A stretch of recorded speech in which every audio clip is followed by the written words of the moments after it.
Mortgage Outlet works with thousands of clients to help with their mortgage needs. Obviously, a big part of the discussion relates to credit scores. It's amazing how many misconceptions Canadians have about credit, and sometimes these misconceptions can cost them severely. Let's discuss some big misconceptions about credit scores in Canada. As a quick background, a credit score is a statistical predictor, usually out of 900, based on your past credit behavior or your credit reputation and how reliable or risky you are as a debtor. There are two main credit reporting agencies in Canada, Equifax and TransUnion. Here are the top 7 myths to straighten out. Myth number 1, my credit score is amazing.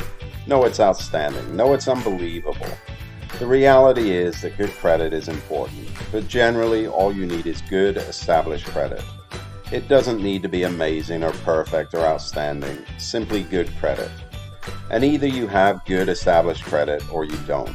An 860 credit score will generally not give you anything better than a 730 credit score, other than some bragging rights. Myth number 2, I already checked my credit score for free. You don't need to check my credit.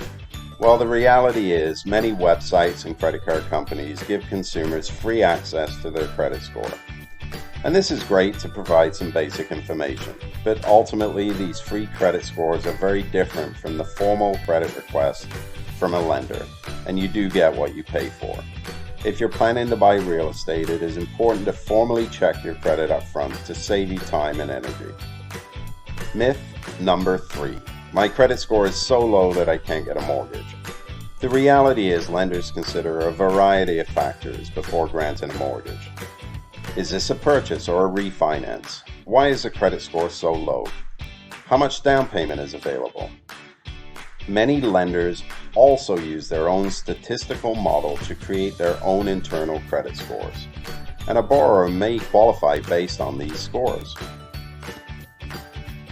Myth number 4, a credit score is a credit score is a credit score. Well, the reality is a credit score is not always the same. This is our favorite misconception. Let's look at a few scenarios where clients had a credit score of 630. The first one is a client who was hospitalized 3 years ago, didn't pay his debts, and his score plummeted. But he recovered, and he's paying his debts on time ever since. The next one is a client who got divorced and he's relied on his spouse's credit cards for the past 20 years. Now he got his first credit card ever in his own name. The third one is a client who has often been paying his credit cards late over the past 3 to 5 years. And number 4 is a client who only has a $300 credit card and that's it. Well, obviously, if you've only had a $300 credit card or you've been relying on your spouse's credit, you don't have an established credit score. But if you had a specific issue like a hospital stay, and then you got out of hospital and fixed it, that's a lot better. But all 4 people have the same credit score. Myth number 5, I owe $10,000 and it doesn't matter how I owe the $10,000. Well, the reality is how you owe the debt actually matters. Imagine you owe $10,000 on a credit card with a $50,000 limit, or $10,000 on a credit card with a $10,000 limit, or $2,000 on 5 credit cards, each of which have a $10,000 limit.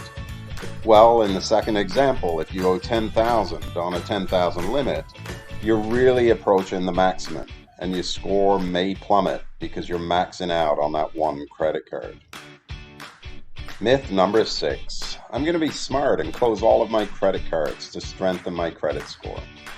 Well, the reality is you should never close your credit cards without guidance. And the main reason is your oldest credit card and your oldest credit trade might be very important, and closing it could really hurt your score.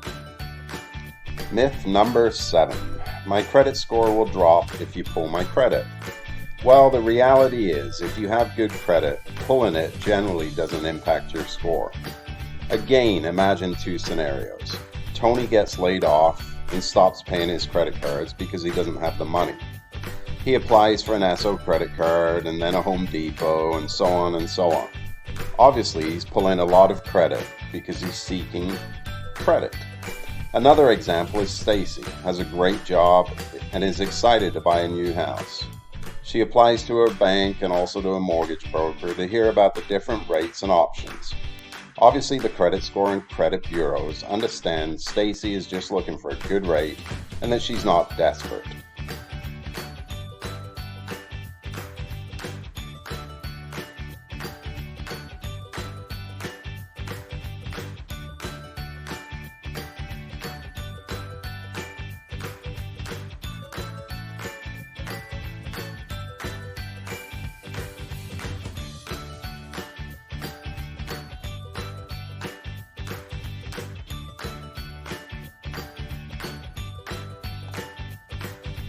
We hope you enjoyed this video and feel free to visit us for more sessions at mortgageoutlet.ca.